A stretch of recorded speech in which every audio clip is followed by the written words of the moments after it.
जी news के इस खास कार्यक्रम महाराष्ट्र एक कदम आगे में आपका बहुत बहुत स्वागत है। इस कार्यक्रम के जरिए हम जानेंगे महाराष्ट्र की उन अहम खबरों को जो आम लोगों के लिए खास मायने रखती है। शुरुआत करते हैं महाराष्ट्र में विकास की नई उड़ान से। प्रधानमंत्री नरेंद्र मोदी ने नवी मुंबई इंटरनेशनल एयरपोर्ट के पहले चरण और मुंबई मेट्रो लाइन 3 का उद्घाटन किया। मुख्यमंत्री देवेंद्र फडणवीस, उप मुख्यमंत्री एकनाथ शिंदे और उप मुख्यमंत्री अजीत पवार की उपस्थिति में हुआ आयोजन महाराष्ट्र की प्रगति का प्रतीक बना, जब प्रधानमंत्री मोदी ने मुंबई इंटरनेशनल एयरपोर्ट के पहले चरण और मुंबई मेट्रो लाइन 3 का उद्घाटन किया। एयरपोर्ट से राज्य के किसानों, लघु उद्योगों और निर्यातकों को वैश्विक बाजार से जुड़ने का अवसर मिलेगा। युवाओं के लिए नए कौशल प्रशिक्षण और रोजगार के अवसर खुलेंगे। ये परियोजनाएं भारत की गति और विकास को नई दिशा देंगी। आज मुंबई का लंबा इंतजार खत्म हुआ।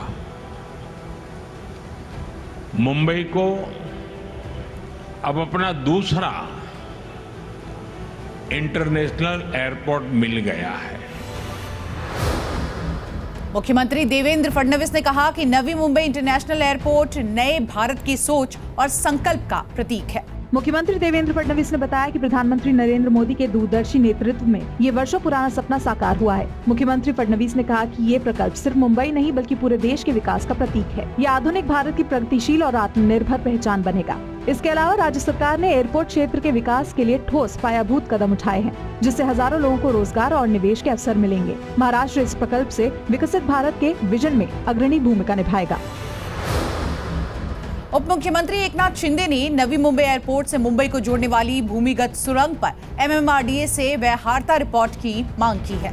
उप मुख्यमंत्री एकनाथ शिंदे ने एमएमआरडीए को नवी मुंबई एयरपोर्ट को मुंबई से जोड़ने वाले टनल की व्यवहार्यता रिपोर्ट तैयार करने के निर्देश दिए। बैठक में मुंबई महानगर आयुक्त डॉक्टर संजय मुखर्जी सहित वरिष्ठ अधिकारी उपस्थित रहे। उप मुख्यमंत्री शिंदे ने कहा कि ये टनल शहर और एयरपोर्ट के बीच तेज और निर्बाध संपर्क सुनिश्चित करेगी। एयरपोर्ट के शुरू होने से वाहनों की संख्या में भारी वृद्धि होगी, इसलिए सड़क, रेल, मेट्रो और जलमार्ग से एकीकृत नेटवर्क की योजना आवश्यक है। उप मुख्यमंत्री शिंदे ने प्रकल्प के डिजाइन और पर्यावरणीय अध्ययन के लिए विशेषज्ञों की मदद लेने को कहा। ये निर्णय मुंबई नवी मुंबई कनेक्टिविटी में ऐतिहासिक कदम माना जा रहा है।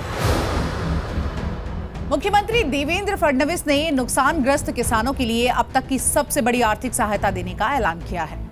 मुख्यमंत्री देवेंद्र फडणवीस ने अतिवृष्टि से प्रभावित किसानों के लिए 31,628 करोड़ रुपए का राहत पैकेज घोषित किया है। मंत्रिमंडल बैठक के बाद उन्होंने कहा कि ये अब तक की सबसे बड़ी आर्थिक सहायता है। उप मुख्यमंत्री एकनाथ शिंदे ने बताया कि राज्य सरकार किसानों के साथ खड़ी है और हर संभव मदद की जाएगी।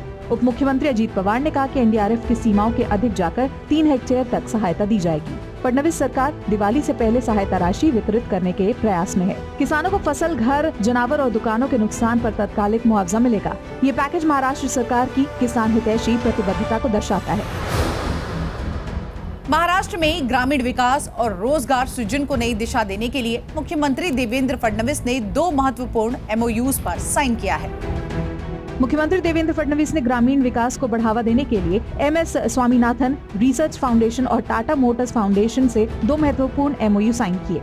उन्होंने कहा कि महिलाएं कृषि और पोषण सुरक्षा में अहम भूमिका निभा रही हैं। इन समझौतों से ग्रामीण अर्थव्यवस्था को गति मिलेगी और गरीबी घटेगी। सीएम फडणवीस ने कहा कि ये पहल सतत विकास की दिशा में राज्य को नई पहचान देगी। साथ ही उन्होंने 10,309 युवाओं को सरकारी नौकरियां देने का ऐतिहासिक निर्णय भी लिया। अनुकंपा और एमपीएससी नियुक्तियों से युवाओं के रोजगार के सपने को नया जीवन मिलेगा। मुख्यमंत्री ने कहा कि पारदर्शी और तेज भर्ती प्रक्रिया ही मजबूत शासन की पहचान है। महाराष्ट्र के कोपरगांव में गृह मंत्री अमित शाह ने भारत का पहला सहकारी बायोगैस प्रकल्प शुरू किया। गृह मंत्री अमित शाह ने अहिल्यानगर जिले के कोपरगांव में भारत का पहला सहकारी कंप्रेस्ड बायोगैस और पोटैश ग्रैन्यूल प्रकल्प शुरू किया। इस अवसर पर मुख्यमंत्री देवेंद्र फडणवीस, उप मुख्यमंत्री एकनाथ शिंदे और उप मुख्यमंत्री अजीत पवार उपस्थित रहे। गृह मंत्री अमित शाह ने कहा कि शंकरराव कोल्हर शुगर फैक्ट्री ने सर्कुलर इकोनॉमी का आदर्श प्रस्तुत किया है। उन्होंने घोषणा की कि देश भर की 15 सहकारी शुगर फैक्ट्रियों में ऐसे संयंत्र स्थापित किए जाएंगे। मुख्यमंत्री फडणवीस ने कहा कि महाराष्ट्र सहकारी क्षेत्र में देश का नेतृत्व करेगा। उप मुख्यमंत्री एकनाथ शिंदे ने इसे हरित ऊर्जा की दिशा में बड़ा कदम बताया। उप मुख्यमंत्री अजीत पवार ने कहा कि इससे ग्रामीणों को रोजगार और ऊर्जा आत्मनिर्भरता दोनों मिलेंगी। तो इसी के साथ महाराष्ट्र एक कदम आगे में बस इतना ही। अगले हफ्ते नई विकास की खबरों के साथ फिर होगी मुलाकात। नमस्कार।